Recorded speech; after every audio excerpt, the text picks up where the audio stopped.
later. Hello everyone, welcome back to my channel. আরও একটা নতুন ব্লগে আপনাদেরকে জানাই স্বাগত। তো এখন রয়েছি রান্নাঘরে আর রান্না করছে। আমার রান্না কমপ্লিট হয়ে গেছে। তো এখানে হচ্ছে মাছের ঝোল। তো বাবা বাজার থেকে নিয়ে এসছে এই যে রুই মাছ, ঠিক আছে। তো এই হলো রুই মাছ। তো রুই মাছের ঝোল হবে আর তার সাথে হয়েছে হলো ডাল। দেখাই, এই যে এখানে রয়েছে ভাত আর হচ্ছে পটল ভাজা আর ডাল। তো পটলটা আমরা দু রকম করে ভাজি, তার কারণ বাবা হচ্ছে লম্বা করে ভাজলে পরে খায় না, আর আমার কুচনো পটল ভালো লাগে না, যার জন্য দু রকম করে ভাজা হয়েছে। আর তার সাথে আছে হলো খিচুড়ি। এই যে হলো খিচুড়ি। তো মাকে ডেকেছিল স্কুল থেকে, আমাদের পাশেই স্কুল যেহেতু, আর ছোট বাচ্চাদের যে স্কুলে খিচুড়ি দেওয়া হয় সেই স্কুলে। তো পাপার আজকে পোলিও আছে, তো সেটা বলার জন্য ডেকেছিল। তো বলেছে যে খিচুড়ি নিয়ে যাবে আজকে। তো সবার জন্য খিচুড়ি রেঁধেছে, তো যার জন্য খিচুড়ি নিয়ে এসছে। তবে খিচুড়ি তো সেরকম আমরা খাই না কেউ। তো যাই হোক, আমার রান্নাটা হয়ে যাক। রান্নাটা হলে পরে খাওয়া দাওয়া করে পাপাকে খাইয়ে দাইয়ে তারপর যাব পোলিও খাওয়াতে।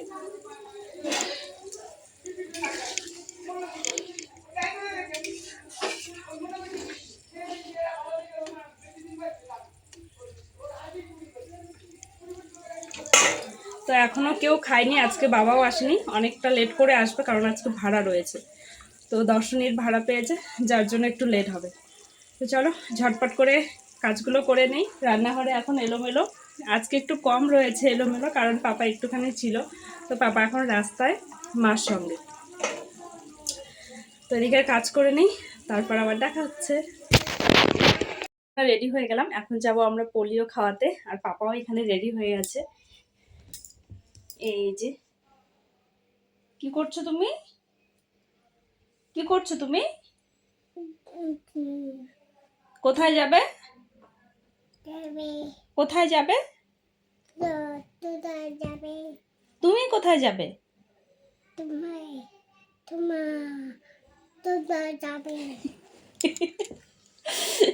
ওকে বলছে তুমি কোথায় যাবে, ও আমাকে আবার ঘুরে উল্টে বলছে যে তুমি কোথায় যাবে। তুমি কোথায় যাবে সোনা? তুমি সাজুগুজু করেছো বা জামা পরেছো, কোথায় যাবে তুমি?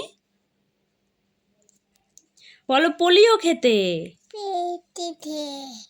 আচ্ছা।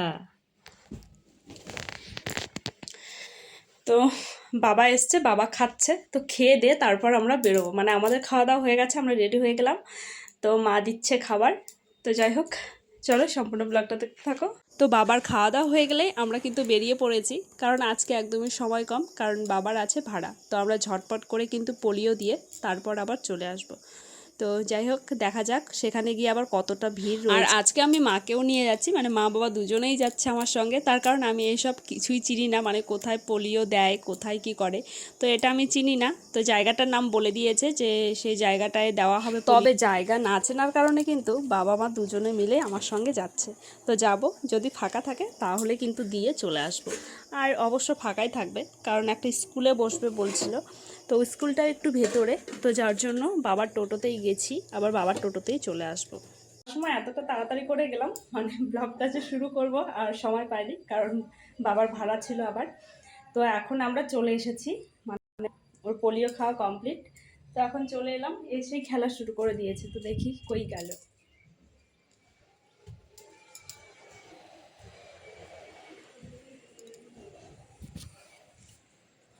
কে নিয়ে যাবে?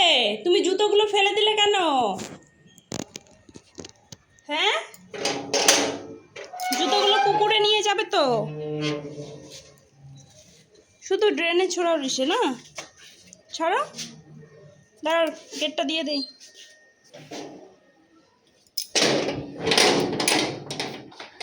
চলো, এখন স্নান করবে।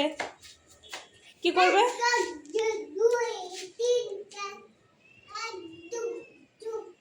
A few moments later. তো পাপাকে ঘুম পাড়িয়ে দিয়েছি, পাপা ঘুমিয়ে গেছে। তো এখন চলে এলাম আবার রান্নাঘরে, কারণ আজকে রান্নাঘরে একটুখানি কাজ রয়েছে। তো কি কাজ করব সেটাই দেখাবো। তো কালকে আমি জিরে রোদে দিয়েছিলাম, তো এর আগের ব্লগে তো আপনারা দেখেছেন। তো আজকে আবারও একটুখানি জিরেটা রোদে দিয়েছিলাম, এই যে জিরে। তো এই জিরেগুলো এখন একটুখানি গুঁড়ো করে নেব। মানে মিক্সির মধ্যে গুঁড়ো করে রাখলে পরে বাটতে সুবিধা হয়। তো যার জন্য যতটা দেখি যদি ফিনিশিং হয় তাহলে তো আরও ভালো। তো দেখা যাক কতটা কী করতে পারি। তো চলো। তো বেশিরভাগ সময় আমরা এইভাবে গুঁড়ো করে রেখে দেই, যেহেতু অনেকটা করে জিরে নিয়ে আসে। ঠিক আছে,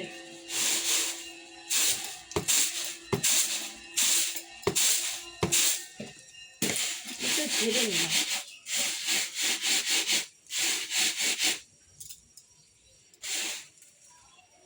এটা অনেকক্ষণ আগে আমরা তুলে রেখেছি, কারণ পাপাকে পোলিও খাওয়াতে গেছিলাম। তো এটা তুলে রেখে আবার পাপাকে গেছিলাম পোলিও খাওয়াতে। ভাবছি এটা একটুখানি কড়াইয়ে নেড়ে নেবো নাকি। কড়াই একটুখানি গরম করে নিলে পরে খুব ভালো হবে। তো এটাকে গরম করে নিই একটুখানি।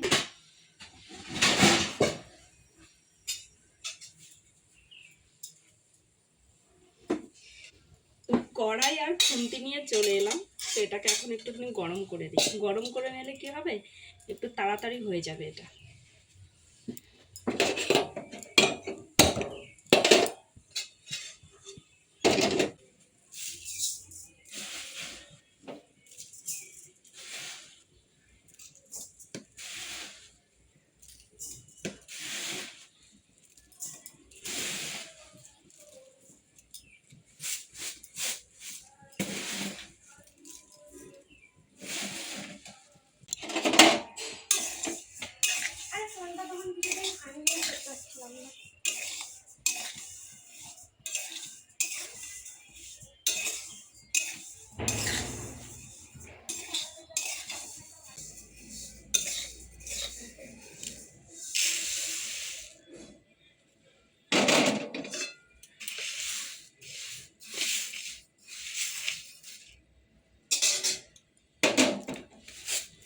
তো একদম হালকা করে গরম করে নিয়েছি। এটাকে এখন মিক্সিতে দেবো। তার আগে দুধ এসছে, তো সেটা নিয়ে আসি আগে। তো মিক্সি বাটির আমি বড়টা নিয়েছি, কারণ অনেকগুলো জিরে। তো এটাতেই মিক্সি করে, তো এটার মধ্যে মশলা করে নেব।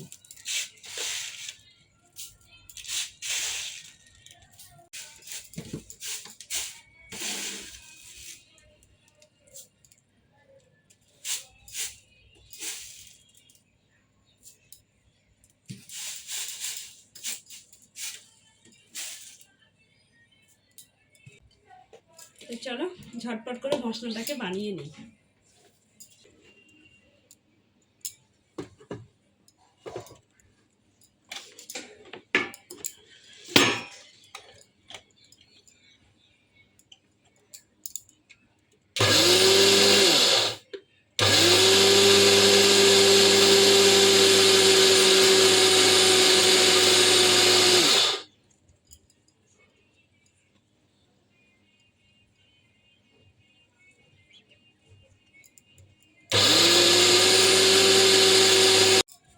তো মশলা করলাম, দেখা যাক কীরকম হয়েছে। ঠিক আছে, এত সুন্দর সেন্ট বেরোচ্ছে। এই যে এই যে একদম ফিনিশিং হয়ে গেছে। তবে আরেকটু ঘোরালে পরে ভালো হবে, যেহেতু অনেকটা রয়েছে। তাই একটু হাফ হাফ করে নিয়ে তারপর ঘুরিয়ে নেব। এরকম করে রেখে দিলে পরে মোটামুটি আমাদের 1 মাস মশলা না বাটলেও চলবে। ঠিক আছে, কত সময় তাড়াহুড়োর মধ্যে থাকি, তো তখন এইভাবে রান্না করলেও কিন্তু খুব ভালো হয়। তো মশলাগুলো আমার করে নেওয়া হয়ে গেছে। এই যে কাচের বয়ামটা, এটার মধ্যে রেখে দেবো এই মশলার গুঁড়োগুলো। তো কাচের বয়ামে রাখলে পরে খুব ভালো থাকে জিনিস।